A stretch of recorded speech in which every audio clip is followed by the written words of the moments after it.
My husband is celebrating his first New Year's Eve kiss with our marketing director, while I'm signing documents that will strip him of everything he thinks he owns. He has no clue that by January 2nd, he'll be locked out of the company we built together, watching me run the empire he thought was his. While Roman toasts to new beginnings with Jenny at the company retreat, I'm finalizing the legal maneuvers that will give him the fresh start he never saw coming. The champagne bubbles in my glass catch the light from my home office window as I watch the New Year's Eve fireworks explode over downtown Seattle. Before we jump back in, tell us where you're tuning in from, and if this story touches you, make sure you're subscribed, because tomorrow I've saved something extra special for you. Each burst of color illuminates another page of documents spread across my mahogany desk, the same desk Roman bought me 3 years ago when we moved Hastings Digital Solutions into our current headquarters. How fitting that I'm using his gift to orchestrate his professional funeral. My phone sits face up beside me, still displaying the Instagram story that changed everything. Jenny Tatum's perfectly manicured hand holding a champagne flute, Roman's familiar Rolex visible in the corner of the frame, and that caption that burned itself into my memory. Finally, I get to experience my first New Year's Eve kiss, #new beginnings #2025 goals, posted at 11:47 p.m. from the Cascade Mountain Lodge, where our entire executive team was supposed to be attending a professional development retreat. The retreat I declined to attend, citing a family emergency. The same family emergency that gave me the perfect cover to spend the last 72 hours implementing the most comprehensive corporate coup in our company's 12-year history. I trace my finger along the signature line of the final employment termination document. Jenny Tatum, Marketing Director, effective January 2nd, 2025. Reason: violation of company ethics policy regarding relationships between employees of different hierarchical levels. The evidence folder beside it contains screenshots of 17 different social media posts spanning the last 4 months, each one carefully time-stamped and cross-referenced with company credit card receipts for business dinners and client entertainment. Roman always said I was too detail-oriented for my own good. Tonight, his biggest criticism of me becomes his greatest nightmare. My laptop displays multiple browser tabs, our company's employee handbook, Washington state corporate law statutes, and the partnership agreement Roman signed so eagerly when we restructured the business last spring. Page 47, subsection C, clearly states that as CEO, I maintain controlling interest and final authority over all personnel decisions. Roman, as COO, agreed to this arrangement because he was so focused on the revenue projections and growth targets. He never bothered to read the fine print about succession planning and executive authority, but I did. I wrote it. The sound of my phone buzzing breaks the silence. A text from Roman. Hey babe, missing you at the retreat. Team building exercises were amazing today. Can't wait to tell you all about the strategic planning sessions when I get back Sunday.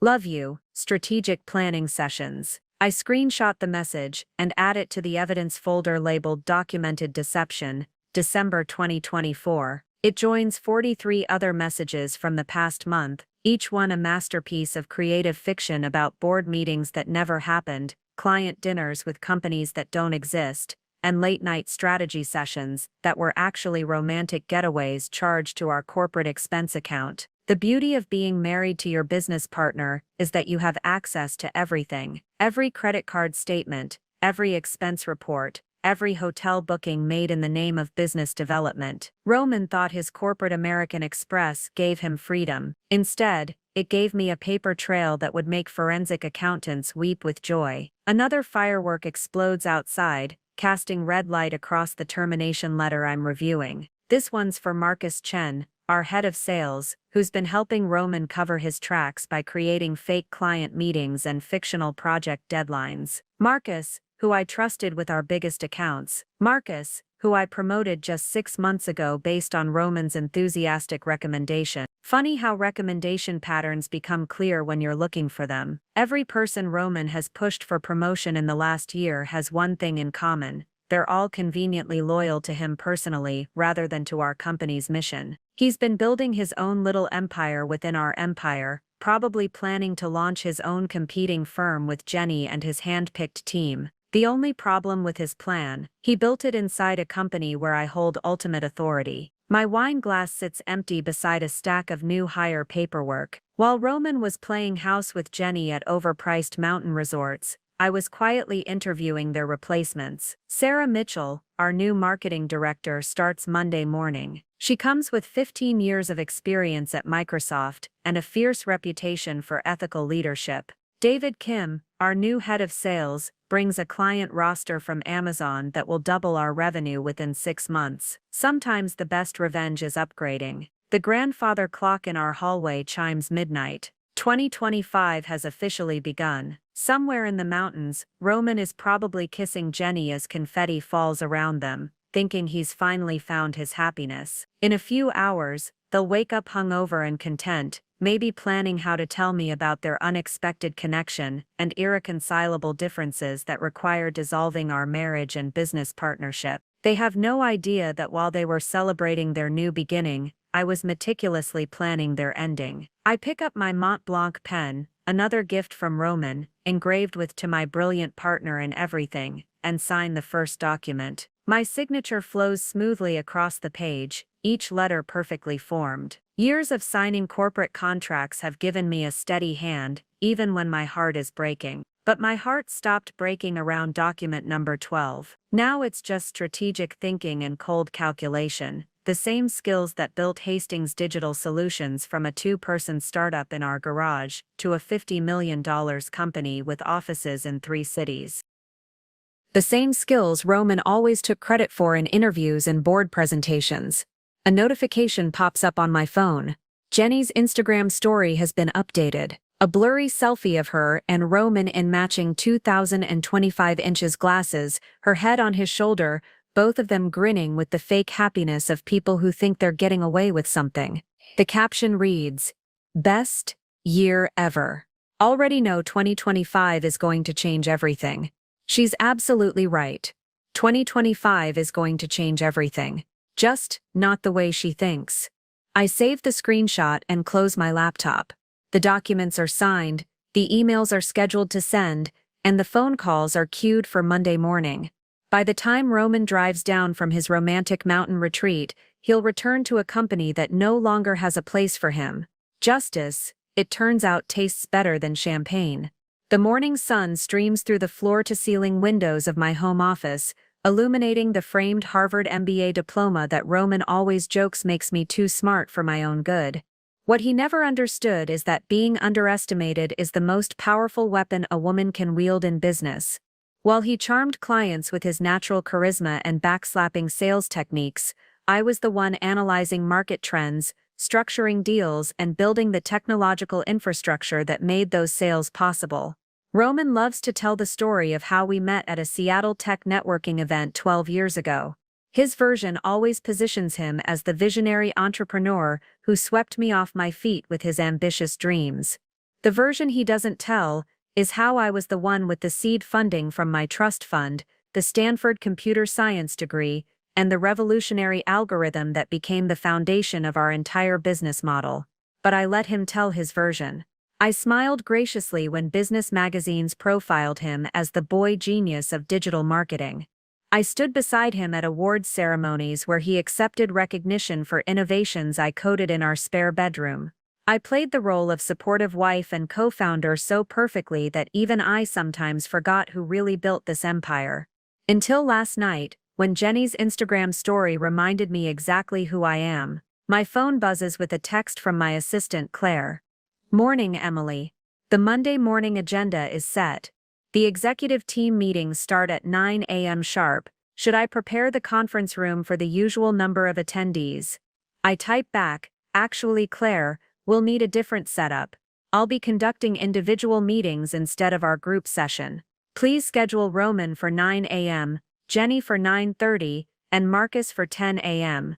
30 minutes each should be sufficient." Claire responds immediately. "Of course. Should I mention the change in format to anyone in advance?" "No need. I prefer to keep Monday morning meetings spontaneous." Spontaneous. That's one way to describe what's about to happen. I walk to my home safe, hidden behind a reproduction of a Georgia O'Keeffe painting that Roman bought me for our 10th anniversary. Preparing and narrating this story took us a lot of time, so if you are enjoying it, subscribe to our channel. It means a lot to us. Now back to the story. Inside, beneath stacks of jewelry and important documents, sits a leather portfolio I haven't opened in 2 years. The portfolio contains every original document from Hastings Digital Solutions' founding, documents that tell a very different story than the one Roman has been spinning for the press. The original partnership agreement, drafted by my lawyer before Roman even knew we were forming an LLC, clearly establishes me as the majority stakeholder with 65% ownership. Roman signed it eagerly, so excited about the prospect of running a tech company that he barely glanced at the equity distribution. Back then, he was a mid-level sales manager at a struggling startup, desperate for his big break. I was a Stanford graduate with a trust fund, industry connections and proprietary software that 3 major corporations were already trying to acquire.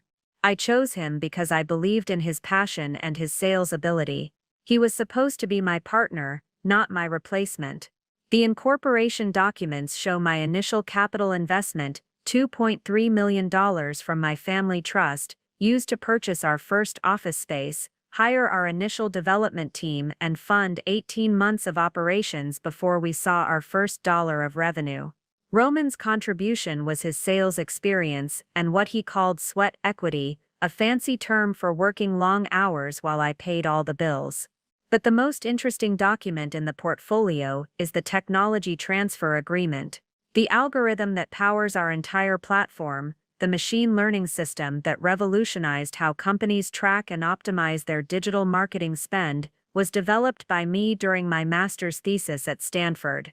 The patent is in my name alone, licensed exclusively to Hastings Digital Solutions under terms that I wrote and Roman signed without question.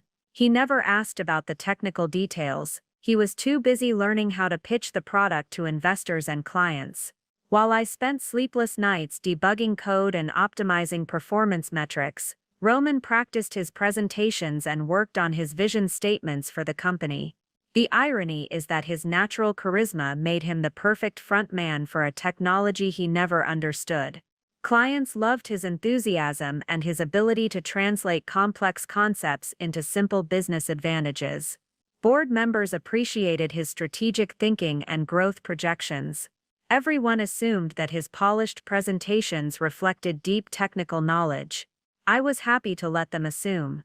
It kept me focused on the work I loved, building and improving the technology that generated millions in revenue, while Roman handled the politics and networking that I found exhausting. But somewhere along the way, Roman started believing his own publicity. He began referring to his company and his vision for the future.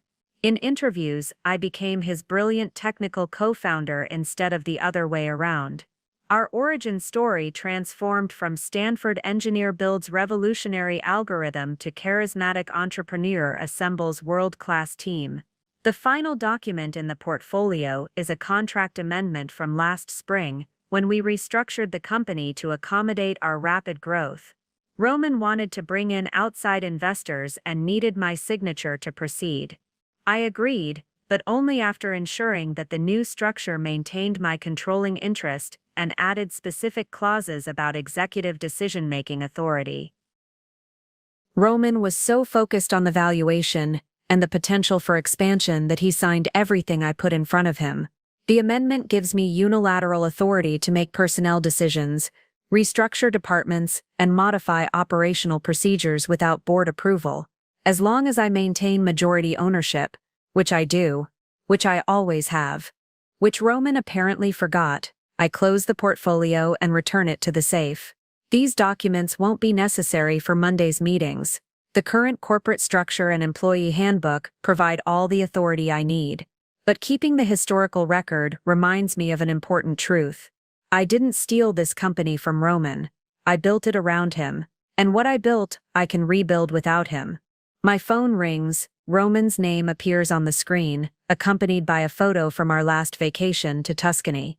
Both of us grinning in front of a vineyard, his arm around my waist, looking like the perfect power couple.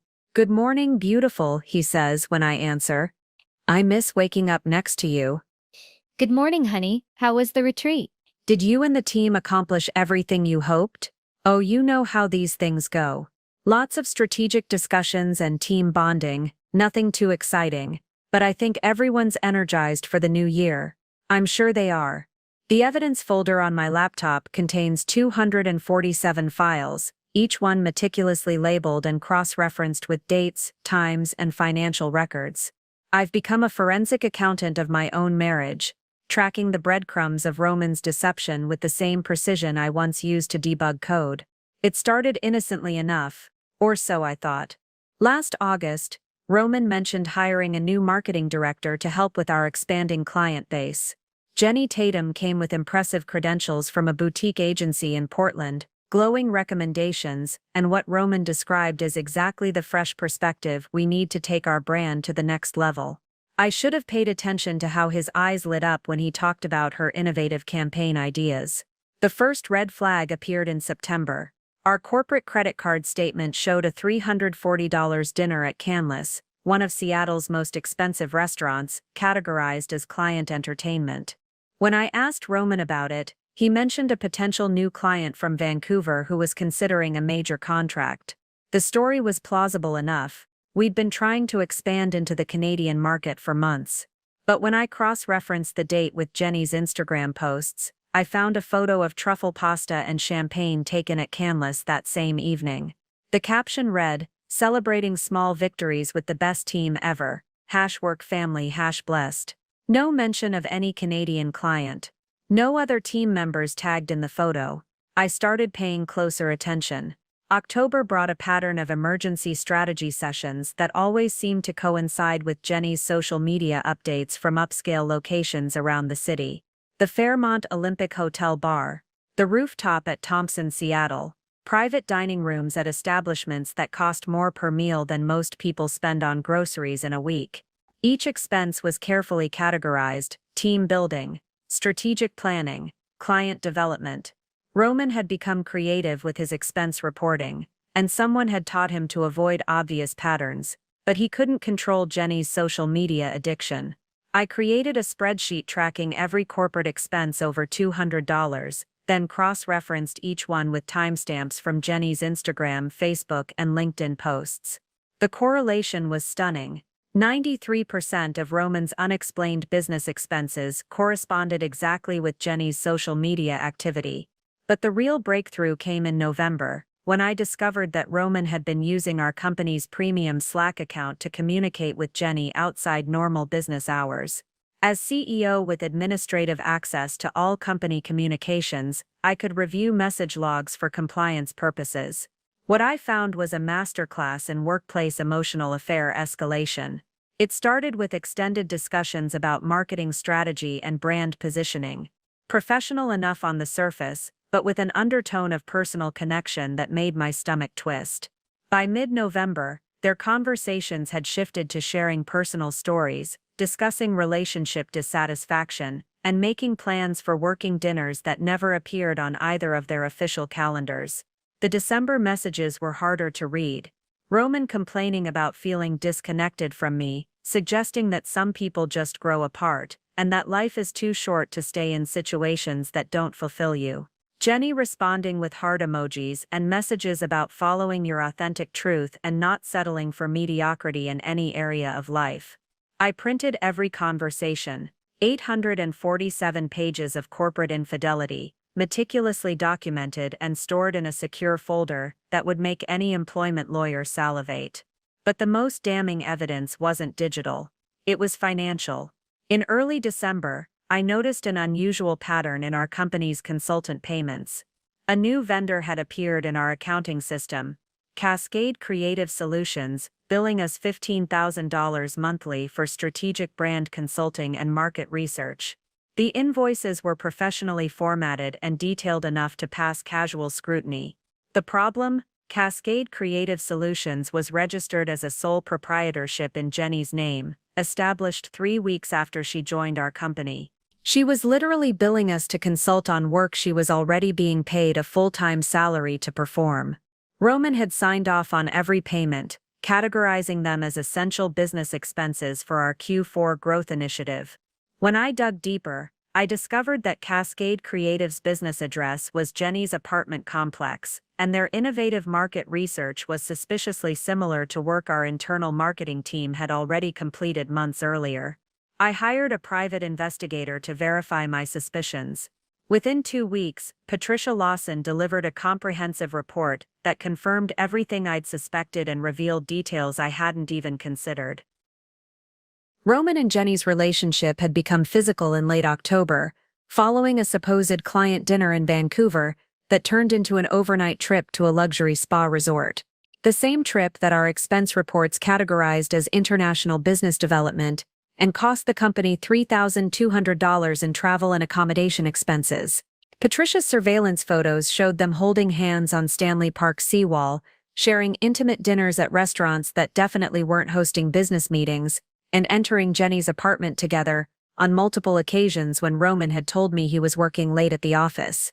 The investigator's financial analysis revealed that Roman had been systematically redirecting company resources to fund their relationship. Beyond the obvious dinner and travel expenses, he'd authorized a $25,000 technology upgrade for the marketing department that resulted in Jenny receiving a top-of-the-line MacBook Pro, professional camera equipment, and software licenses that she'd immediately begun using for freelance projects unrelated to our business. He'd also approved a team-building retreat budget of $40,000 for a weekend in Whistler that only included Jenny and 2 other employees who happened to be her closest allies in the office. The retreat that was supposedly about developing innovative campaign strategies but generated no actionable outcomes, deliverables, or documentation of any kind. Most egregiously, Roman had been using our company's corporate travel account to book personal vacations disguised as business trips. The New Year's Eve retreat at Cascade Mountain Lodge was billed as a strategic planning intensive for senior leadership,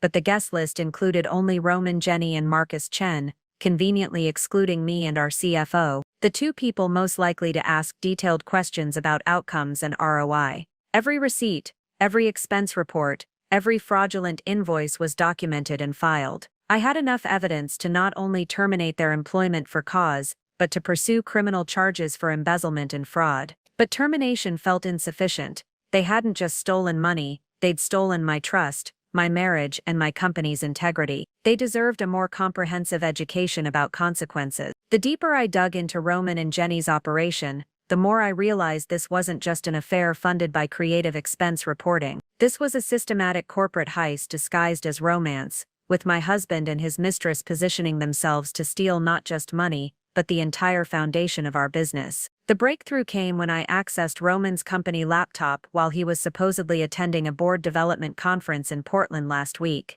As CEO, I maintain administrative access to all company devices for security purposes, a policy Roman had enthusiastically supported when we implemented it to prevent intellectual property theft by employees. The irony wasn't lost on me. Hidden in a folder labeled Personal Tax Documents 2024 inches, which Roman clearly assumed I'd never need to access, I found a collection of files that revealed the true scope of their scheme. Screenshots of our proprietary client database, copies of our source code, detailed financial projections, and most damning of all, a business plan for something called Tatum Digital Ventures, Jenny's company, built entirely on stolen intellectual property from ours. The business plan was professionally formatted and comprehensive, clearly the work of someone with serious entrepreneurial ambitions. The executive summary described Tatum Digital as a next-generation marketing optimization platform that would revolutionize how mid-market companies approach digital advertising spend. Every single feature they described was identical to our existing platform. Every innovation they claimed as their own was technology I'd developed and patented. They weren't just planning to compete with us, they were planning to replicate us entirely, then use their insider knowledge of our client relationships to steal our biggest accounts. The financial projections were particularly ambitious. Year 1 revenue targets of $12 million, based on what they described as confirmed client commitments from previous professional relationships. Translation: they planned to poach our entire client roster the moment they launched. But the most sophisticated part of their plan wasn't the technology theft or client poaching. It was the legal strategy they developed to justify it all. Buried in the appendices, I found communications with a law firm specializing in partnership disputes and intellectual property litigation. Roman had been building a case that I was an absentee partner who'd been systematically excluded from operational decisions and was entitled to proportional compensation for forced buyout of ownership interest. He was planning to claim that I'd abandoned my role in the company's daily operations, making me a passive investor rather than an active partner. Under this theory, he could argue that any intellectual property developed during company operations was corporate property rather than personal patents, making it available for fair use by departing executives who'd contributed to its development. The legal analysis was creative, expensive, and probably would have worked if I hadn't discovered it first. Their timeline was aggressive. According to the project plan, they intended to execute their departure during our busiest quarter, when client demands would make it difficult for me to respond quickly. Roman would submit his resignation effective March 1st, citing irreconcilable differences in business philosophy and requesting immediate buyout of his ownership stake. Jenny would resign simultaneously, claiming a hostile work environment and gender discrimination in promotion opportunities,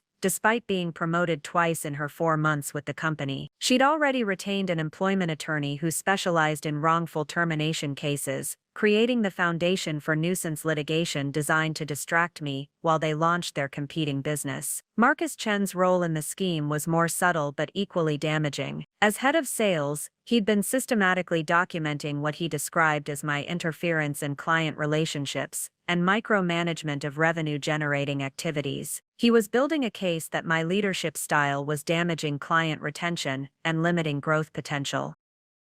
His real job was creating justification for mass client defection. When Roman and Jenny launched Tatum Digital, Marcus would reach out to our biggest accounts with concerns about Hastings Digital's future stability and offer to transition their business to a more focused, client-centric alternative. The financial projections assumed they'd successfully transfer 60% of our client base within 6 months of launch. Given Marcus's relationships and inside knowledge of contract terms and renewal dates, that assumption was probably conservative. But perhaps the most personally devastating discovery was a folder labeled Transition Planning that contained detailed analysis of my personal finances, property holdings, and business dependencies. They'd calculated exactly how much financial pressure I could withstand during a prolonged legal battle, and they'd structured their departure strategy to maximize my cash flow problems while minimizing their own legal exposure. Roman knew that our personal assets were largely tied up in company equity and real estate investments. He knew that fighting a multi-front legal battle while trying to rebuild our client base would strain our resources beyond the breaking point. He was counting on financial exhaustion to force me into accepting a settlement that would legitimize their theft and fund their new venture. They'd even researched the average timeline for partnership dissolution cases in Washington state courts, budgeting 18 months for the legal process while they established market dominance with our stolen technology and clients. The level of premeditation was breathtaking. This wasn't a crime of passion or an impulsive decision to start fresh. This was a calculated corporate assassination, planned with the precision of a military operation and the personal cruelty of intimate betrayal. But they'd made one critical error in their otherwise sophisticated planning. They'd assumed I was the same person who'd spent 12 years playing the supportive wife while Roman collected credit for my work. They had no idea that I'd been documenting everything, maintaining separate legal counsel, and positioning our corporate structure to protect against exactly this kind of insider threat. While they were planning my downfall, I was building the infrastructure for their destruction. The most beautiful part? They'd done all their planning on company equipment, using corporate email accounts and storing their files on servers I controlled. Every document, every communication, every strategic decision was automatically backed up to systems they couldn't access or delete. They'd created a perfect evidence trail of their own conspiracy. Roman always said I was too trusting for the business world. Tonight he was going to learn the difference between trust and strategy. Building the coalition to dismantle Roman's conspiracy required the same methodical approach I'd used to build our company, identifying the right people, understanding their motivations, and positioning each alliance for maximum impact. The difference was that this time, I was working in absolute secrecy, with stakes that extended far beyond quarterly revenue targets. My first call was to Diana Hastings, my cousin and a senior partner at Morrison, Blake and Associates, the corporate law firm that had handled our business incorporation and several major contract negotiations over the years. Diana specialized in partnership disputes and intellectual property litigation, with a reputation for aggressive tactics that made opposing counsel reconsider their life choices. "Emily," Diana said when I reached her on her private line Saturday morning, "please tell me this is about expanding into new markets and not about Roman finally doing something spectacularly stupid. I need to see you today, and I need everything we discuss to be covered by attorney-client privilege until I say otherwise." The silence on the other end told me Diana had been expecting this call for longer than I'd realized. 3 hours later, I sat in Diana's downtown office, watching her expression shift from professional concern to barely contained rage as she reviewed the evidence files I'd compiled. The business plan for Tatum Digital sat open on her desk, marked with her increasingly aggressive annotations. "They actually put this in writing," she muttered, flipping through the financial projections. "Emily, this is criminal conspiracy. We're not talking about an employment dispute or partnership dissolution. This is wire fraud, trade secret theft, and probably RICO violations if we can prove coordination." "I don't want to send them to prison," I said. "I want to destroy them professionally and financially while protecting everything we've built." Diana looked up from the document. "Those aren't mutually exclusive goals. But if we're going to do this right, we need to move fast and hit every angle simultaneously. They're planning to execute in March, which gives us 8 weeks to prepare a response that makes Sherman's march to the sea look like a peaceful stroll." We spent the next 4 hours building what Diana called our multi-vector engagement strategy. Legal action was only one component. We needed to protect our intellectual property, secure our client relationships, neutralize their financial resources, and document everything for potential criminal referral. Diana's first recommendation was hiring Bradley Chen, a former FBI cybercrime investigator who now ran a private digital forensics firm. Bradley specialized in corporate espionage cases and had testified as an expert witness in several high-profile trade secret trials. His job would be creating an unassailable forensic record of every file Roman and Jenny had accessed, copied, or transmitted. Bradley can also set up monitoring software that will alert us if they try to access or transfer any additional data, Diana explained. "We'll know about their activities before they know we know." The second addition to our team was Patricia Santos, a private investigator who specialized in financial crimes and asset tracking. Patricia's assignment was mapping every aspect of Roman and Jenny's financial lives, bank accounts, credit cards, investments, debts, family connections, and hidden assets. "If they've been planning this for months, they've probably been moving money and positioning resources," Diana noted. "Patricia will find everything they think they've hidden." But the most crucial alliance wasn't with legal professionals, it was with someone who could help me protect and strengthen our business operations while Roman's world collapsed around him. Alexander Tatum turned out to be one of the most serendipitous discoveries of my entire investigation. While researching Jenny's background, I'd learned that she had an older brother who worked in tech venture capital.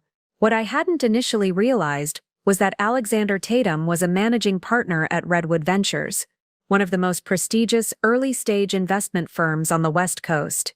More importantly, Alexander had been quietly researching investment opportunities in marketing technology companies, specifically looking for firms with proprietary algorithms and strong client retention rates. Companies exactly like ours.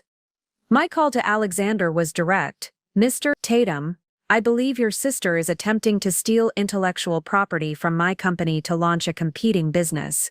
I'd like to discuss how we might turn this situation into a mutually beneficial opportunity." Alexander agreed to meet me for coffee the following morning. What he told me during that conversation changed everything. "Jenny's been trying to get me to seed fund her startup for the past month," he said, stirring his espresso with barely concealed irritation. "She's been vague about the technology details, but very specific about revenue projections that seemed suspiciously optimistic for a brand new company." I showed him the business plan Roman and Jenny had developed. Alexander's expression darkened as he recognized the financial projections and client acquisition strategies Jenny had pitched to him just weeks earlier. "She told me she'd developed revolutionary marketing optimization software during her previous job," he said quietly. She claimed the algorithms were her proprietary work, and that she was being prevented from commercializing them by a controlling business partner who didn't understand the technology's potential. The technology she described to you, I developed it. I hold the patents, and I can prove that every line of code in her business plan was stolen from our servers. Alexander set down his coffee cup with the careful precision of someone making a significant decision. Emily, I think Redwood Ventures might be very interested in discussing an investment partnership with Hastings Digital Solutions. We've been looking for exactly the kind of proven technology platform and market position you've built. Within 48 hours, Alexander had connected me with Redwood's technical due diligence team, their legal department, and their portfolio management specialists. They moved with the efficiency of professionals who recognized a unique opportunity when they saw it. The preliminary terms were extraordinary: $50 million in growth capital in exchange for 20% equity, with provisions for additional funding based on expansion milestones. More importantly, Redwood's investment would come with access to their network of enterprise clients, their technical talent pool, and their legal resources for intellectual property protection. But the most valuable aspect of Redwood's partnership wasn't financial, it was strategic. As an investor, they would have standing to pursue legal action against anyone who attempted to steal or misuse our intellectual property. Their legal team specialized in protecting portfolio companies from exactly the kind of corporate theft Roman and Jenny were planning. We've seen this pattern before, Alexander explained during our final negotiation session. Disgruntled employees or partners attempt to steal technology and client relationships to launch competing businesses. We've developed very effective strategies for neutralizing these threats. By the time Roman returned from his New Year's Eve celebration, I would have $50 million in funding, a team of legal and forensic specialists, and one of the most aggressive venture capital firms in the country ready to protect our interests. Roman thought he was fighting a betrayed wife with limited resources and emotional vulnerabilities. He was actually fighting a fully funded corporate war machine with unlimited legal budget and professional killers who specialized in destroying intellectual property thieves. The playing field had just shifted dramatically in my favor. Sunday morning arrives with the kind of crisp winter clarity that makes Seattle look like a postcard. I wake up alone in our king-sized bed, the Egyptian cotton sheets still perfectly arranged on Roman's side. He won't be home until this evening, giving me one final day to complete my preparations while maintaining the facade of the unsuspecting wife. The house feels different now that I know it's about to become mine alone. Every shared memory, every carefully chosen piece of furniture, every photograph of our supposedly happy marriage takes on new meaning. The kitchen where we used to cook breakfast together on Sunday mornings. The home office where we'd strategize about business growth over late-night takeout. The living room where we'd celebrated our first $1 million quarter with champagne and promises about building something lasting together. All of it was real once, before Jenny Tatum, before Roman decided that loyalty was optional, and trust was for naive people who didn't understand that marriage was just another business partnership to be optimized or dissolved based on quarterly performance metrics. My phone buzzes with a text from Patricia Santos, my private investigator. Financial analysis complete. You need to see this before tomorrow. Can you meet at 2 p.m.? I respond immediately, my place. Use the service entrance. While waiting for Patricia's arrival, I handle the domestic details that will soon become irrelevant. I transfer my personal belongings from our joint accounts to new private accounts Alexander helped me establish through Redwood's banking connections. Designer clothes, jewelry, art collections, and personal investments that Roman probably assumes he'll get half of in our eventual divorce settlement. What Roman doesn't know is that most of our valuable personal assets were purchased with my trust fund money or through companies I established before our marriage. The prenuptial agreement he signed 12 years ago, back when he was a struggling sales manager, desperate to marry into my family's connections, was very specific about protecting premarital assets and inheritance rights. Deanna reviewed the prenup yesterday and smiled like a shark who'd just spotted a wounded seal. Emily, this is bulletproof. Roman gets the clothes on his back and whatever personal items he can prove he purchased with documented personal income. Everything else stays with you. Patricia arrives precisely at 2 p.m., carrying a leather briefcase that probably contains enough evidence to end several careers. She spreads documents across my dining room table, with the methodical precision of someone who's done this many times before. Your husband and Jenny have been busier than we thought, she begins, opening a folder marked financial coordination.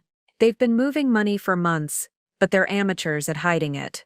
The documents reveal a sophisticated financial coordination scheme. Roman has been systematically inflating our business expenses to generate excess cash flow, then funneling those funds through Jenny's consulting company and into personal investment accounts they established together. Look at this, Patricia says, pointing to a bank statement. Joint investment account opened in November, funded with $87,000 in transfers from Jenny's consulting payments. They've been treating stolen company money like their personal startup fund. But the most damaging discovery is a property purchase agreement Patricia found in Jenny's financial records. They've used stolen company funds to put a down payment on a luxury condo in Vancouver, planning to establish residency in Canada, where they believe our legal jurisdiction won't extend. They're not just stealing your business, Patricia explains. They're building an escape plan. The Vancouver property gives them international assets and potential safe haven if things go badly in the U.S. I study the purchase documents, noting the timing. The down payment was made 3 weeks ago, right after Roman's supposed client development trip to Vancouver, the trip that cost our company $3,200 and generated no documented business outcomes. There's more, Patricia continues, opening another folder. I found communications between Jenny and a recruitment firm in Toronto. She's been exploring job opportunities at Canadian marketing agencies, specifically companies that work with American clients who might be interested in innovative digital marketing solutions. The scope of their planning is impressive. They haven't just been stealing from us, they've been building an entire alternative life together, funded by systematic corporate theft and positioned for international escape if their scheme is discovered. My phone rings. Roman's face appears on the screen, that familiar smile from our last anniversary dinner. Hey beautiful, he says when I answer. Missing you like crazy up here. The team's been incredible, so much energy and excitement about the new year. That's wonderful, honey. I can't wait to hear all about it when you get home. Actually, that's why I'm calling. We're having such productive conversations that we might extend the retreat until Tuesday morning. Is that okay? I know we plan to start the week together, but this momentum is too valuable to waste. I smile, watching Patricia organize evidence of his crimes on our dining room table. Of course, Roman. Take all the time you need. Monday's going to be a big day anyway. Lots of new initiatives launching. You're the best, Em. I don't know what I'd do without your support. After hanging up, Patricia raises an eyebrow. Tuesday morning. He wants more time to celebrate with Jenny before facing reality. I'm happy to give him that gift. Patricia packs up her documents, leaving me with copies of everything she's discovered. By Tuesday morning, when Roman finally returns from his extended romantic getaway, he'll walk into a company that no longer exists as he remembers it. The calm before the storm has never felt so peaceful. Monday morning begins at 5:30 a.m., with a secure video conference call that spans 3 time zones. On my screen, Diana from her downtown office, Alexander from Redwood Ventures' San Francisco headquarters, and Bradley Chen from his digital forensics lab in Portland. The war council that will determine Roman's fate over the next 72 hours. Status report, I say, settling into my home office chair with coffee that tastes like victory. Diana, legal positioning, all paperwork filed and ready for execution. Corporate resolution authorizing personnel changes was logged with the state at midnight. Employment termination documents are drafted with cause provisions that will withstand any wrongful termination claims. The intellectual property protection injunctions are queued for immediate filing once we document active theft. Bradley adjusts his camera angle, revealing walls lined with computer monitors displaying code analysis and network traffic logs. Digital forensics are comprehensive. I've documented 2,847 unauthorized file access instances since October, including complete downloads of your proprietary source code, client database, and financial records. The timestamps correlate perfectly with your husband's login credentials. More importantly, he continues, I've installed monitoring software that's been tracking their continued activity. As recently as yesterday, Roman accessed your client renewal schedules and copied them to an external drive. Jenny downloaded your marketing automation templates and integration protocols. They're still actively stealing data while at their retreat. Alexander nods grimly from his San Francisco office. Redwood's legal team has reviewed everything Bradley documented. We're prepared to file federal criminal complaints for trade secret theft and wire fraud. The FBI's white-collar crime division is very interested in this level of systematic corporate espionage.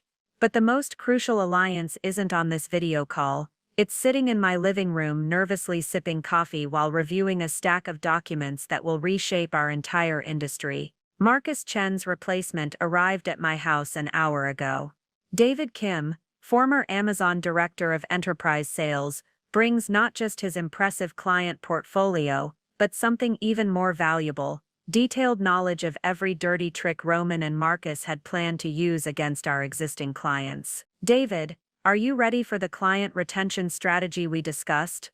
I ask, turning toward the living room where he's been studying our account files. David joins the video call, his expression a mixture of excitement and professional determination. Emily, your client relationships are stronger than Roman realized. I've spent the weekend calling key accounts, carefully as you suggested, and the response has been overwhelmingly positive. They're excited about the technology enhancements and expansion opportunities we discussed. What Roman doesn't know is that while he was planning to steal our clients, I was already strengthening those relationships through strategic account management and proactive service improvements. David's preliminary outreach confirmed what I'd suspected. Our clients weren't looking for alternatives. They were looking for reasons to expand their contracts with us. The Morrison Industries renewal is particularly interesting. David continues. Their CMO mentioned that a former employee had reached out recently, asking questions about their satisfaction with our services, and hinting at exciting new alternatives coming to market. When I described the innovations we're implementing with Redwood's investment, they immediately requested a meeting to discuss doubling their contract value. Diana laughs from her office. So Marcus's client poaching strategy actually helped us identify expansion opportunities. Exactly. Every account they targeted for theft is now a candidate for significant growth. Their sabotage attempts revealed which clients value our technology most highly. Bradley brings up another screen showing network traffic analysis. There's something else you need to see. Jenny's been using company equipment to communicate with recruiters at 3 major competitors, Harrison Digital, Apex Marketing Solutions, and Global Tech Dynamics. She's been sharing detailed information about your technology capabilities and client strategies. Corporate espionage with multiple parties, Alexander notes. That elevates this from simple theft to systematic industrial sabotage. Redwood's security team has encountered this pattern before. It usually indicates a much larger conspiracy than just 2 disgruntled employees. I lean back in my chair considering the implications. Roman and Jenny weren't just planning to steal from us and start their own company. They were positioning themselves as valuable assets for our biggest competitors, selling access to our intellectual property and client intelligence to the highest bidder. Diana, does this change our legal strategy? It expands it significantly. We're not just dealing with partnership dissolution and employee theft. We're looking at potential RICO violations, multiple counts of trade secret misappropriation, and conspiracy charges that could involve executives at competing firms. The video call continues for another 30 minutes, coordinating timelines and finalizing protocols. By 7 a.m., everyone knows their role in what Diana has dubbed Operation Clean House. Bradley will continue monitoring Roman and Jenny's digital activities while documenting every file access and communication. Diana will execute the legal filings in precise sequence to maximize impact and minimize Roman's ability to respond. Alexander will announce Redwood's investment and our expansion plans to the business press, positioning us as an industry leader while Roman's reputation crumbles. David will handle client communications and competitive intelligence, ensuring that our business relationships not only survive Roman's betrayal, but emerge stronger than before. And I will orchestrate it all from the CEO chair that was always rightfully mine. As the video call ends, I look around my home office, the space where I've spent countless nights building the technology that made our success possible. Tomorrow morning, Roman will discover that the empire he thought he was stealing was never his to take. Because the real power was never in the charm or the presentations or the networking events he loved so much. The real power was in understanding exactly how everything worked, and how to rebuild it all without him. 12 years of marriage to Roman has given me something more valuable than evidence or legal strategies: the ability to predict his every move with scientific precision. He operates according to patterns so consistent they could be coded into an algorithm, and I've spent the past 3 months mapping those patterns like a behavioral GPS system. Roman's Monday morning routine is sacred to him. He arrives at the office by 7:45 a.m., makes his first coffee at exactly 8:10, and spends 20 minutes reviewing weekend emails before his assistant Claire brings him the daily agenda. On normal Mondays, he would use this time to prepare talking points for our executive team meeting and review any client issues that developed over the weekend. But this Monday is different. This Monday he's returning from his romantic getaway with Jenny, still basking in the afterglow of their New Year's Eve celebration, and probably planning how to gradually reveal their relationship to the staff. He'll be distracted, overconfident, and completely unprepared for what's waiting in his inbox. At 8:05 a.m., right on schedule, my phone buzzes with a notification from the office security system. Roman's keycard has been used to access the building. The cameras show him walking through the lobby with the relaxed swagger of a man who believes he's about to claim his destiny. He has no idea that his keycard access will expire in exactly 4 minutes. I watch through our office security feed as Roman enters his corner office, still wearing the casual sweater and designer jeans that scream, "I just spent 3 days in a mountain cabin with my mistress." He drops his overnight bag beside his desk and powers up his computer, probably eager to check whether any urgent business issues developed while he was indisposed. His first surprise comes when his computer login fails. Bradley's overnight work included changing all system passwords and access credentials for users whose employment status was about to change. Roman tries his password 3 times before calling IT support. "Hi, this is Roman. My computer won't accept my password this morning. Can someone reset it for me?" Our IT director, Michael Torres, has been briefed on the morning's events. "I'm sorry, Mr. Hastings, but I'll need to verify your employment status before resetting any access credentials. Can you please have HR confirm your authorization level?" Roman's confusion is visible through the security feed. He hangs up and immediately calls Claire, his assistant, probably expecting her to handle this minor technical glitch with her usual efficiency. But Claire resigned Friday afternoon, accepting a position with a competitor that I helped arrange through my network connections. Her departure was presented as a family emergency requiring immediate relocation, giving Roman no opportunity to counteroffer or investigate her real motivations. The automated message informing Roman that Claire's extension is no longer in service plays clearly through the security feed audio. His expression shifts from confusion to the first hint of genuine concern. At 8:12 a.m., Roman tries to access our client management system from his phone. The app displays an error message indicating that his user account has been suspended pending administrative review. He immediately calls our main reception line. "Good morning, Hastings Digital Solutions," answers Rebecca, our receptionist, following the script we rehearsed yesterday. "How may I direct your call?" "Rebecca, this is Roman. I'm having some technical issues this morning. Can you transfer me to Emily?" "I'm sorry, Mr. Hastings, but Mrs. Hastings is in meetings until 10 a.m. Would you like to schedule an appointment?" The security feed shows Roman's face cycling through confusion, frustration, and the beginning of real alarm. He's starting to understand that this isn't a series of random technical glitches. My phone rings at exactly 8:15 a.m. Roman's name appears on the screen, and I let it go to voicemail. The pattern of escalating desperation is playing out exactly as I predicted.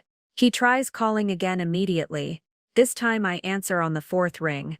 "Good morning, Roman. How was your extended retreat?" "Emily, something's wrong with all my access credentials this morning. My computer, my phone apps, even my keycard seems to be acting up. Can you have IT reset everything?" "That sounds frustrating. Are you sure you're entering everything correctly? Sometimes when we're relaxed and well-rested, we forget little details. I'm not making mistakes, Em. This is a systematic problem. All my access is blocked. Well, I'm sure we can sort it out during our meeting this morning. Are you available at 9 a.m.? What meeting? I don't have anything scheduled until the team call at 10. Oh, that's been moved. We have some personnel changes to discuss first. Conference room B, 9 a.m. sharp. Roman's silence stretches for 15 seconds. Through the security feed, I watch him process the implications of personnel changes combined with his complete system lockout. Emily, what exactly is going on? Nothing that can't wait until our meeting, honey. I'd hate to spoil the surprise. After hanging up, I checked the parallel timeline I've been tracking. Jenny's flight from Seattle landed in Portland an hour ago, not returning to work as she told Roman, but traveling to meet with employment attorneys about her wrongful termination lawsuit strategy. What Jenny doesn't know is that Patricia Santos is sitting in the same law firm's waiting room, ready to serve her with papers documenting her theft of corporate property and conspiracy to commit fraud. Marcus Chen is currently in his own office, probably wondering why his computer access has also been suspended, and why the 3 major clients he planned to poach have left voicemails requesting immediate meetings about expanding their contracts with us. By 9 a.m., Roman will walk into conference room B expecting a routine discussion about personnel changes. Instead, he'll face a termination meeting supported by irrefutable evidence, legal documentation, and witness testimony. Every move he makes from this point forward has been anticipated and countered. The patterns that made him predictable as a husband make him defenseless as an adversary. He always said I overthought everything. Today, overthinking becomes his undoing. The final pieces of evidence arrive through multiple channels simultaneously, like the crescendo of an orchestra I've been conducting for months. Each notification on my phone represents another nail in Roman's professional coffin, delivered with the precision timing that separates amateurs from professionals. At 8:30 a.m., Bradley sends a secure message with the overnight surveillance results, additional file transfers detected at 11:47 p.m. Sunday. Roman accessed client contract database and downloaded renewal schedules for Q1 2025. Jenny copied your proprietary algorithm documentation and emailed encrypted files to 3 external addresses. The beauty of their continued theft while supposedly on a romantic retreat reveals their true priorities. Even during their celebration of new love, they couldn't resist stealing more of our intellectual property. The timestamps prove they were working together to extract maximum value before their planned departure. Patricia's morning report contains the financial evidence that transforms their scheme from corporate theft to criminal conspiracy. Bank records show coordinated transfers, totaling $127,000, moved from Jenny's consulting accounts to offshore investment funds over the past 48 hours. They're liquidating assets and moving money beyond U.S. jurisdiction. But the most damning evidence comes from an unexpected source, Jenny herself. Her Instagram story, posted at 6:23 a.m. this morning, shows her at Portland International Airport with the caption, "Sometimes the best adventures require taking scary leaps. Seer Oven #new chapter #brave choices, #no regrets." The location tag confirms she's not returning to Seattle as planned. More importantly, the photo accidentally captures a document in her lap, the letterhead of Morrison and Associates clearly visible, along with partial text about employment termination preparation and wrongful dismissal strategy. She's literally documenting her coordination with legal counsel while attempting to appear innocent on social media. I screenshot the image and forward it to Diana, who responds within minutes. This is evidence of premeditation and consciousness of guilt. She knows what they've done is illegal, and she's preparing defensive strategies before any charges are filed. At 8:45 a.m., my secret weapon arrives in the form of a FedEx delivery that changes everything. Inside the envelope, a signed affidavit from Jennifer Morrison, Jenny's former supervisor at her previous company in Portland. The affidavit, obtained through Patricia's investigation, reveals that Jenny was terminated from her Portland position for attempting to steal client lists and proprietary marketing strategies. Her glowing recommendations were fabricated, The real Jennifer Morrison had been trying to contact us for months to warn us about Jenny's pattern of corporate theft. Tatum systematically accessed confidential client information and attempted to use proprietary methodologies for personal consulting projects, the affidavit states.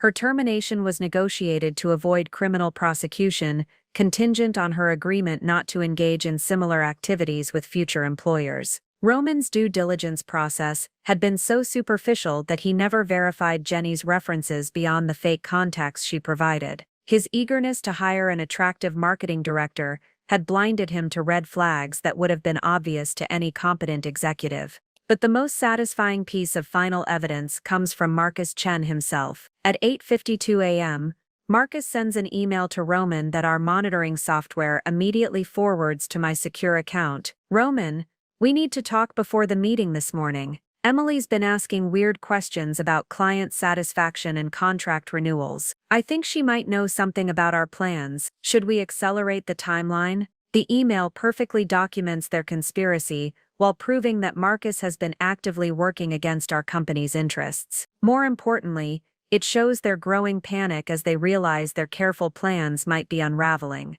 Roman's response, sent from his personal phone since his company access is blocked, confirms everything. Stay calm. Stick to the script we practiced. Emily's suspicious by nature, but she doesn't have proof of anything actionable. After today's meeting, we execute Phase 2 regardless. Phase 2, the systematic client poaching and intellectual property transfer they'd planned for March, now moved up due to their growing paranoia. I forward the entire email chain to Diana, who immediately files it as evidence in the criminal complaint she's preparing. Their own communications have become the strongest proof of conspiracy and premeditation. As 9 a.m. approaches, I gather the evidence folders that will support Roman's termination meeting. Financial records proving embezzlement, digital forensics documenting intellectual property theft, communications revealing conspiracy with Jenny and Marcus, bank statements showing money laundering through fake consulting contracts. But the evidence I'm most proud of is the folder labeled Alternative Timeline, a comprehensive business plan showing how Hastings Digital Solutions will not only survive Roman's betrayal, but emerge stronger than ever. Client retention strategies developed with David Kim. Technology improvements funded by Redwood's investment. Market expansion opportunities that Roman. At 8:45 a.m., my secret weapon arrives in the form of a FedEx delivery that changes everything. Inside the envelope, a signed affidavit from Jennifer Morrison, Jenny's former supervisor at her previous company in Portland. The affidavit, obtained through Patricia's investigation, reveals that Jenny was terminated from her Portland position for attempting to steal client lists and proprietary marketing strategies. Her glowing recommendations were fabricated. The real Jennifer Morrison had been trying to contact us for months to warn us about Jenny's pattern of corporate theft. Tatum systematically accessed confidential client information and attempted to use proprietary methodologies for personal consulting projects, the affidavit states. Her termination was negotiated to avoid criminal prosecution, contingent on her agreement not to engage in similar activities with future employers. Roman's due diligence process had been so superficial that he never verified Jenny's references beyond the fake contacts she provided. His eagerness to hire an attractive marketing director had blinded him to red flags that would have been obvious to any competent executive. But the most satisfying piece of final evidence comes from Marcus Chen himself. At 8:52 a.m., Marcus sends an email to Roman that our monitoring software immediately forwards to my secure account. Roman, we need to talk before the meeting this morning. Emily's been asking weird questions about client satisfaction and contract renewals. I think she might know something about our plans. Should we accelerate the timeline? The email perfectly documents their conspiracy while proving that Marcus has been actively working against our company's interests. More importantly, it shows their growing panic as they realize their careful plans might be unraveling. Roman's response, sent from his personal phone since his company access is blocked, confirms everything. Stay calm. Stick to the script we practiced. Emily's suspicious by nature, but she doesn't have proof of anything actionable. After today's meeting, we execute Phase 2 regardless. Phase 2, the systematic client poaching and intellectual property transfer they'd planned for March,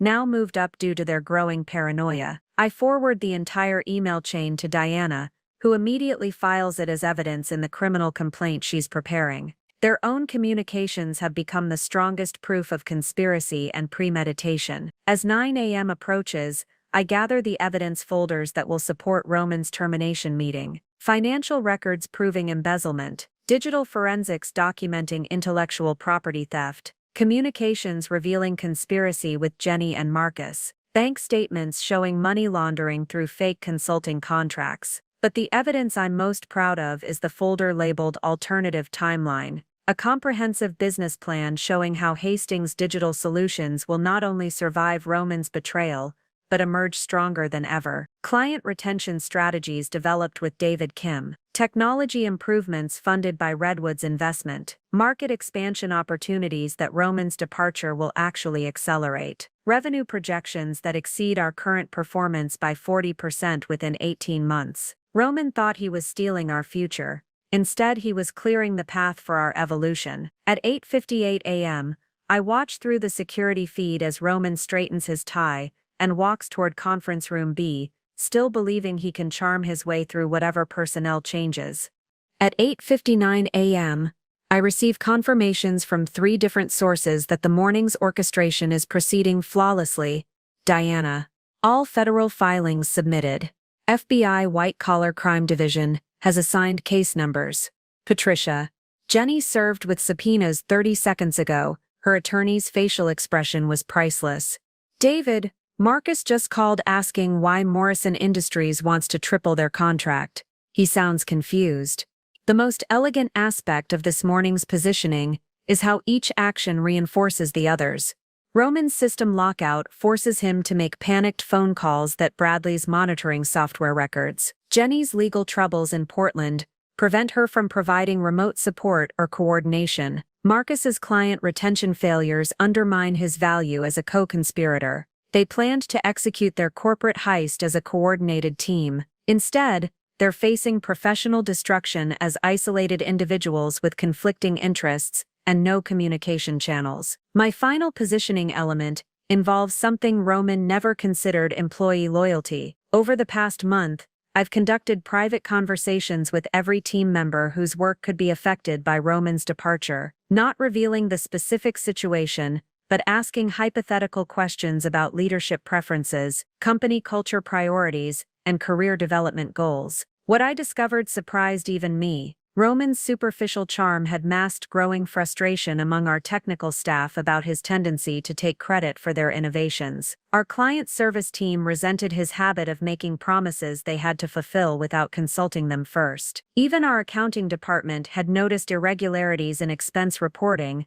but hadn't felt empowered to challenge executive spending patterns. Rather than the workplace revolt Roman expected when he announced his departure, I'd positioned his exit as an opportunity for authentic leadership and technical innovation. The irony is perfect. Roman spent months planning to leave with our best people and most valuable clients. Instead, his departure will be celebrated by employees who feel liberated from his management style, and applauded by clients who've been frustrated with his approach to account management. At exactly 9 a.m., I stand outside conference room B, watching through the glass as Roman enters and sees the formal setup waiting for him. His expression shifts from confusion to concern, to the first hint of genuine fear, as he recognizes Diana and realizes this isn't a casual personnel discussion. He takes his seat across from 3 stacks of evidence that document 18 months of systematic betrayal. Behind him, the Seattle skyline stretches toward Elliott Bay,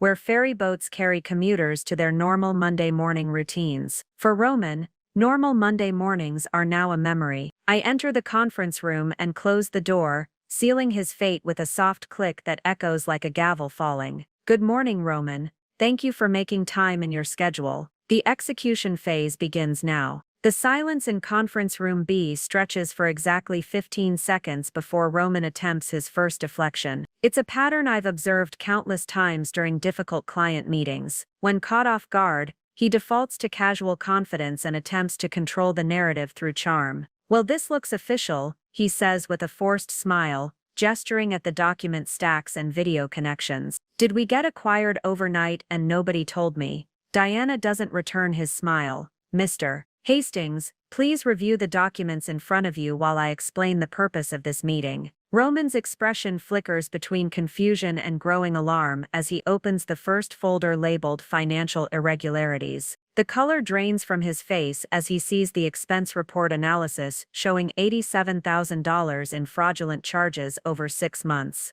I can explain these, he starts, but Diana raises her hand. Mr. Hastings, you're here to listen, not to explain. Miss Hastings will address your employment status. I'm here to discuss potential criminal liability. The word criminal hits Roman like a physical blow. He looks at me with an expression I've never seen before. Not anger or betrayal, but genuine fear of someone who's just realized they've catastrophically miscalculated. Bradley's voice comes through the video connection with digital precision. Mr. Hastings, our forensic analysis shows 2,847 instances of unauthorized file access from your credentials since October 15th.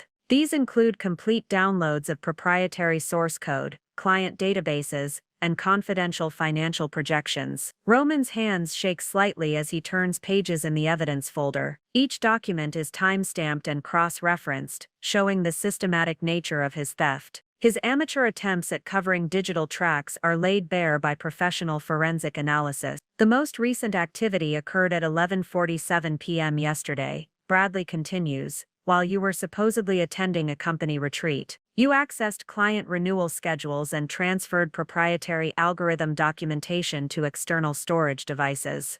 That's not. Roman's voice fails him as he stares at screenshots of his own login credentials accessing files he thought nobody monitored. Alexander joins the conversation from San Francisco, his venture capital authority adding weight to what's becoming a comprehensive destruction. Mr. Hastings, Redwood Ventures takes intellectual property theft very seriously. We've filed federal complaints documenting your conspiracy to steal trade secrets for commercial advantage. Roman's head snaps up. Redwood Ventures, what does this have to do with? I'm announcing our $50 million investment in Hastings Digital Solutions this afternoon, I say quietly. The press release will include details about protecting our portfolio companies from corporate espionage and internal theft. The reality crashes over Roman in waves. His corporate heist wasn't just discovered, it's being used as a case study in how venture capital firms protect their investments from insider threats. Emily, this is insane.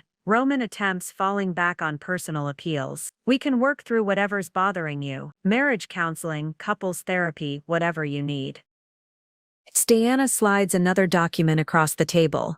Mr. Hastings, this is a federal criminal complaint documenting conspiracy, wire fraud, and theft of trade secrets.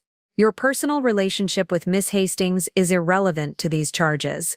Roman opens the complaint and sees his name listed alongside Jenny Tatum and Marcus Chen as co-conspirators in what the FBI terms a systematic scheme to steal intellectual property and defraud corporate investors. Where's Jenny? He asks suddenly, probably realizing that his accomplice should be here providing moral support or coordinating their defense. Miss Tatum is currently being served with subpoenas in Portland, Diana responds. She's meeting with employment attorneys to plan wrongful termination lawsuits based on fabricated discrimination claims. I watch Roman process this information. His partner in crime isn't just absent, she's actively pursuing legal strategies that would throw him under the bus to save herself. And Marcus? Roman's voice is barely a whisper. Mr. Chen is in his office wondering why the 3 clients he planned to steal have just requested meetings to expand their contracts with us. I reply. David Kim is handling those conversations now. Roman stares at me with the expression of a man watching his entire world collapse in real time. David Kim? How do you know about? Roman, I've known everything for months. Every stolen file, every fraudulent expense, every meeting with Jenny, every conversation with Marcus. Did you really think you could run a corporate conspiracy using company equipment and accounts I control? Bradley clears his throat from the video screen. Mr. Hastings, I should mention that our monitoring software has been recording your communications with co-conspirators since December 1st. Every email, every message, every coordination call is documented evidence. Roman's breathing becomes shallow as the scope of his exposure becomes clear. This isn't just termination, This is comprehensive professional destruction with federal criminal charges.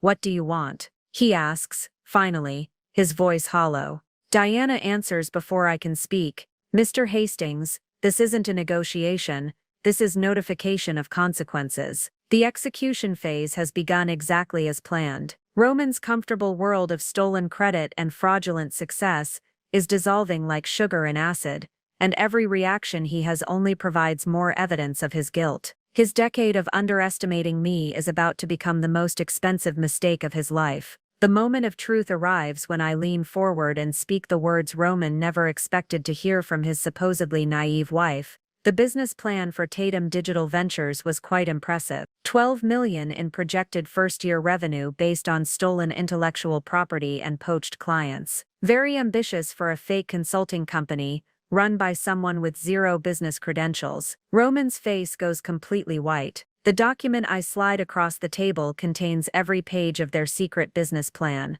annotated with legal analysis and forensic commentary. His hands tremble as he recognizes his own handwriting in the margins, his signature on partnership agreements, his personal email address on investor outreach templates. How long have you known, he whispers. Since September 15th, when you took Jenny to Canlis and charged it as client entertainment for a Canadian prospect that doesn't exist. You ordered the truffle pasta. She posted it on Instagram. I cross-reference the timestamps. I open my laptop and display a forensic timeline that spans 4 months of systematic documentation. Every lie, every stolen file, every fraudulent expense, mapped with the precision of a military campaign analysis. October 12th, first unauthorized access to our source code repository. October 18th, Jenny's consulting company incorporated with your help. October 23rd, joint bank account opened in Vancouver using company funds. November 2nd, first draft of your business plan to steal my technology. Roman stares at the screen as months of careful planning are exposed as amateur hour criminality. Emily, you have to understand, December 8th,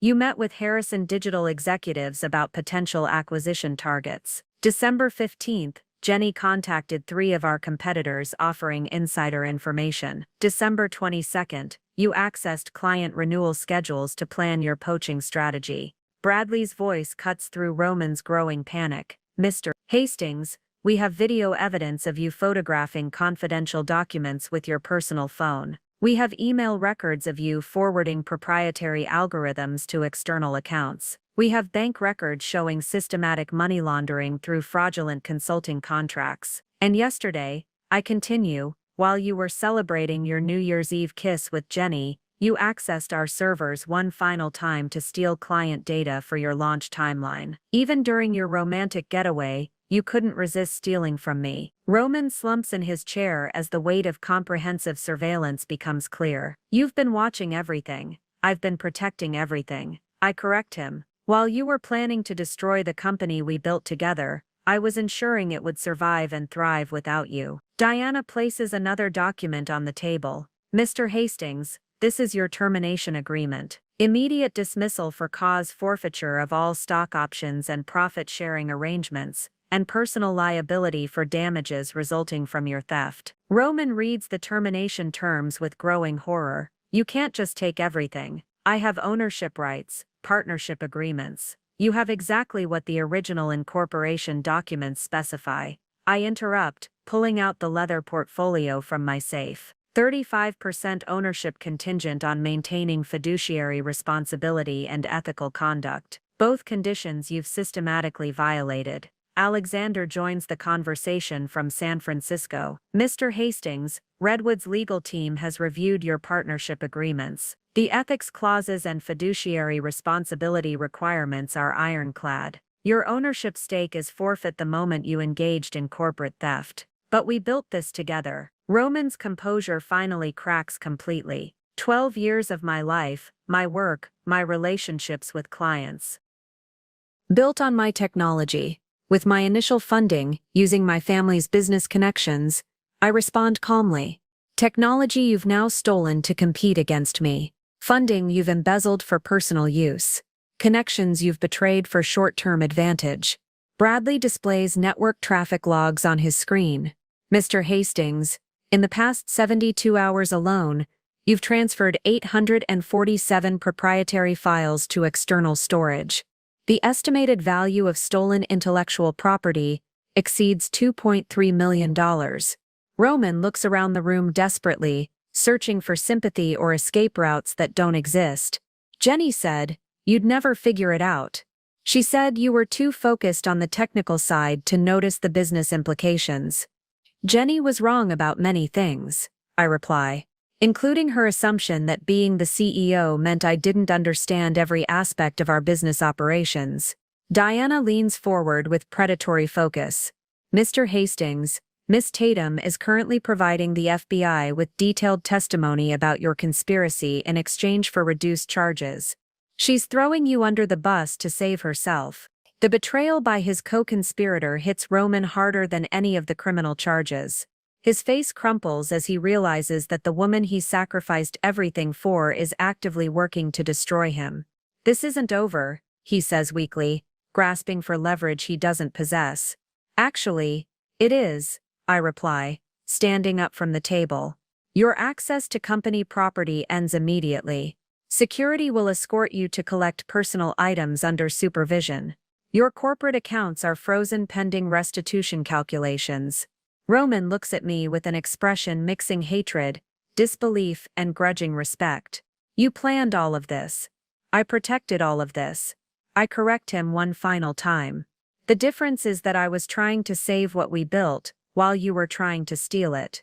The confrontation ends not with dramatic speeches or emotional breakdowns, but with the quiet click of the conference room door closing behind Roman as security escorts him out. Justice, it turns out, sounds like paperwork being filed and systems access being revoked. The empire he thought he was stealing was never his to take. The security footage from the lobby shows Roman walking out of our building for the last time, carrying a cardboard box containing 12 years of personal items that fit into less than 2 cubic feet. His corporate parking space is already being repainted, his name stripped from the company directory, his business cards cancelled with telecommunications providers. But the real dismantling happens in the digital realm, where Roman's professional identity evaporates with algorithmic precision. Bradley's team executes what he calls corporate death by 1,000 cuts, the systematic removal of Roman's presence from every platform, database, and network that comprises modern business existence. His LinkedIn profile shows former COO within 30 minutes of his termination. His email autoresponder redirects inquiries to David Kim. His digital signature authority is revoked from every contract and vendor agreement. It's remarkable how quickly someone can become a non-person in the business world. Bradley observes from his video connection. Watching network access logs confirm that Roman's credentials have been purged from 127 different systems. By end of business today, it will be as if he never worked here. But the most devastating dismantling happens through channels Roman never considered: the professional gossip network that drives reputation in Seattle's tight-knit tech community. Patricia's morning briefings reveal how quickly the narrative spreads through industry connections. Morrison Industries CEO called his contact at Pacific Northwest Tech within an hour of learning about the criminal charges. Pacific Northwest Tech's board member texted someone at Amazon. Amazon's procurement team mentioned it during their vendor review meeting with Harrison Digital. The beauty of corporate scandal is that it spreads faster than official press releases. By noon, Roman's name is circulating through executive circles as a cautionary tale about insider theft and partnership betrayal. The same networking relationships he'd leveraged for business development now carry warnings about his criminal liability and ethical failures. Alexander provides real-time updates on the venture capital community's response. 3 different firms have already called asking about acquiring Roman's former clients as part of our growth strategy. His reputation preceded him, but not in the way he expected. The tech industry's collective memory is unforgiving when it comes to intellectual property theft. Roman's career prospects in any legitimate company are effectively over, not just because of criminal charges, but because his professional network now views him as a liability. Meanwhile, Jenny's situation deteriorates with equal precision but different mechanics. Her Instagram account, once a carefully curated showcase of professional success and lifestyle aspiration, becomes evidence in a federal criminal case. Every photo, every caption, every location tag that seemed innocuous now proves systematic deception and money laundering. Jenny's employment attorney in Portland dropped her as a client this afternoon.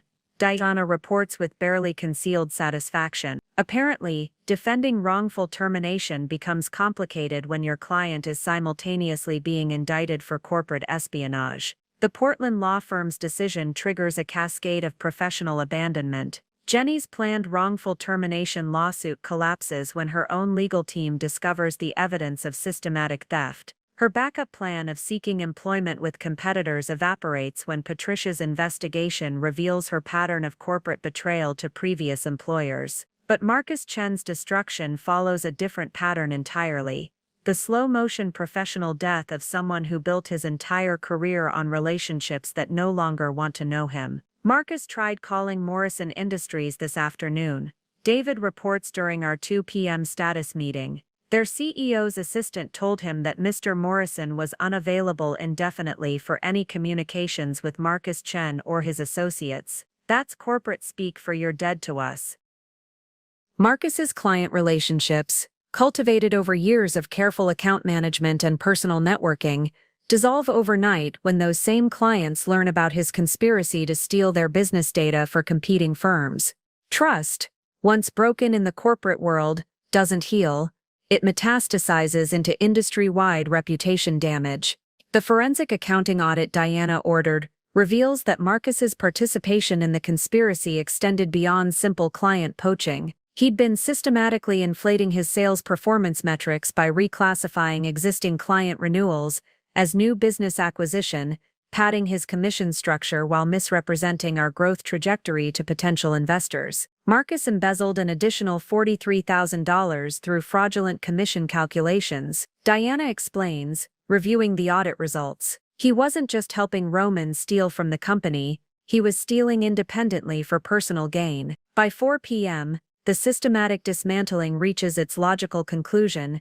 3 former executives who thought they were positioned to steal our company are instead facing federal criminal charges, civil liability, and complete professional exile. Roman's Vancouver property purchase becomes evidence of international money laundering. Jenny's consulting company becomes a textbook case of corporate fraud. Marcus's client relationships become proof of systematic breach of fiduciary duty. The industry that once celebrated their success now studies their downfall as a cautionary tale about the consequences of betraying trust in an interconnected business ecosystem. Their professional obituaries are being written in real time, while the company they tried to destroy posts record quarterly growth numbers under new leadership. The systematic dismantling is complete, but their consequences are just beginning. The FBI field office in downtown Seattle becomes the epicenter of what federal prosecutors are calling one of the most comprehensive corporate espionage cases in Washington state history. Agent Sarah Mitchell,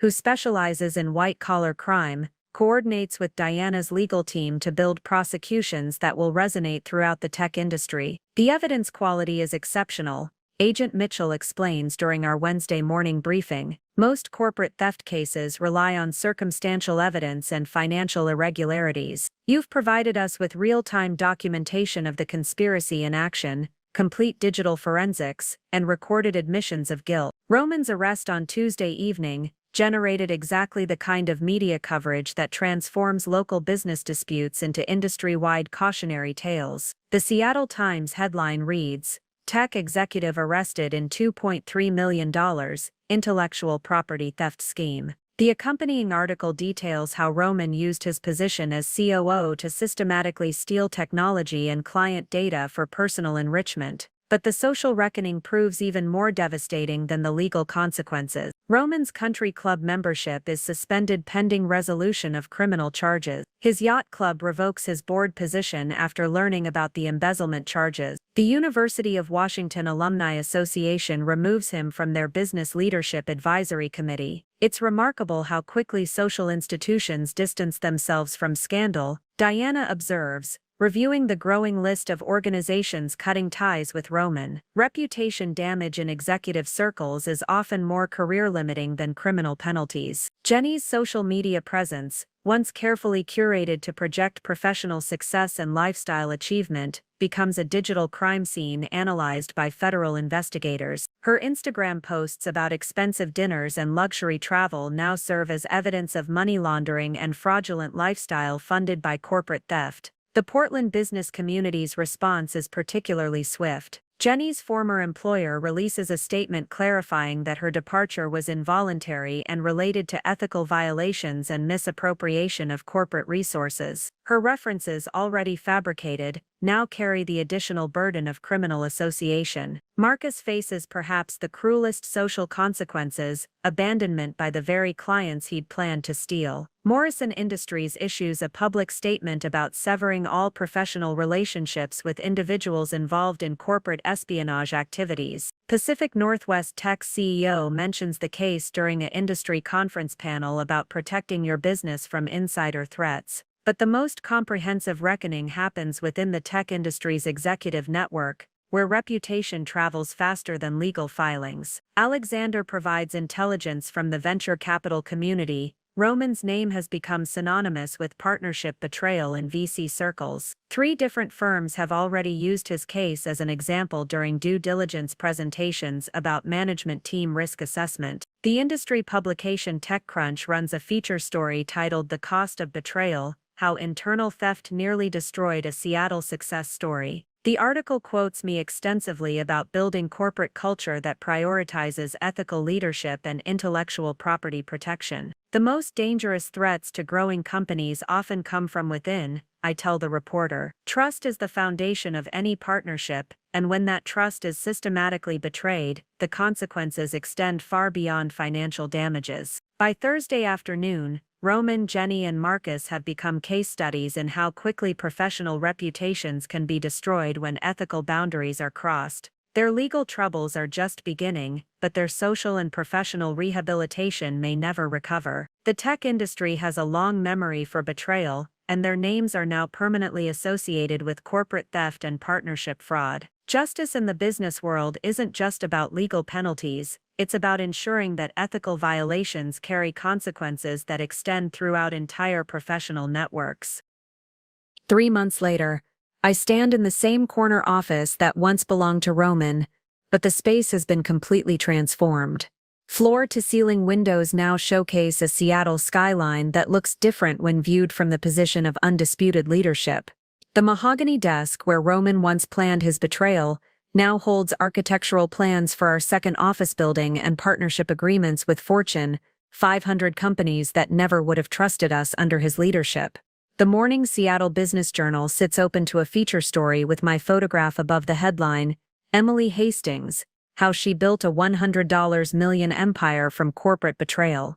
The article details how Hastings Digital Solutions not only survived the attempted theft, but emerged as the region's fastest-growing marketing technology firm. Redwood Ventures' investment proved to be the catalyst for expansion that Roman's partnership could never have achieved. With access to Silicon Valley networks and unlimited legal protection, we've signed contracts with Microsoft, Amazon, and Boeing, accounts that were impossibly out of reach when we were a smaller family-run operation. David Kim's client retention strategy exceeded every projection. Not only did we keep 100% of our existing accounts, but referrals from satisfied clients generated $23 million in new business within 8 weeks of Roman's departure. Turns out, our clients had been frustrated with Roman's management style for years, but were too polite to complain. The cultural transformation has been remarkable, says Sarah Chen, our new Chief Operations Officer, and a Stanford MBA who brings the kind of strategic thinking Roman always pretended to possess. Employee satisfaction scores increased 340% after the leadership changes. People feel empowered to innovate when they're not worried about credit being stolen or ideas being misappropriated. The legal resolution brought satisfaction beyond financial recovery. Roman pled guilty to federal conspiracy charges and was sentenced to 18 months in federal prison,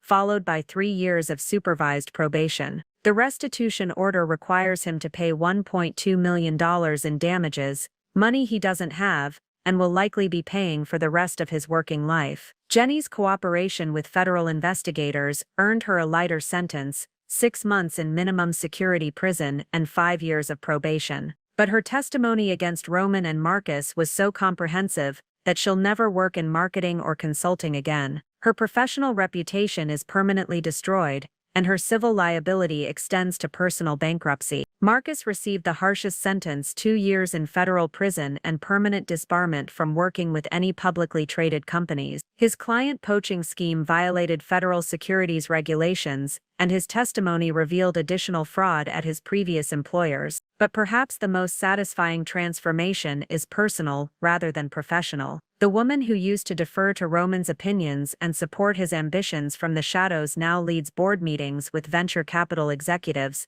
negotiates contracts with Fortune 500 procurement teams, and gives keynote speeches at technology conferences about building ethical corporate culture. Roman always said I was too trusting for the business world. The irony is that trust, carefully extended and professionally maintained, became the foundation for relationships that generated more success than his manipulative networking ever achieved. I've learned that authentic leadership isn't about claiming credit or controlling narratives. It's about building systems and relationships that can survive betrayal and emerge stronger. The empire Roman thought he was stealing was never his to take, because real power isn't about position or title. It's about the ability to create value that others want to protect and support. Justice served cold tastes like freedom, growth, and the quiet satisfaction of proving that integrity isn't just good ethics, it's good business. The new year brought new beginnings, just not the ones Roman expected. Sometimes the best revenge is building something so successful that your betrayer becomes irrelevant to the story.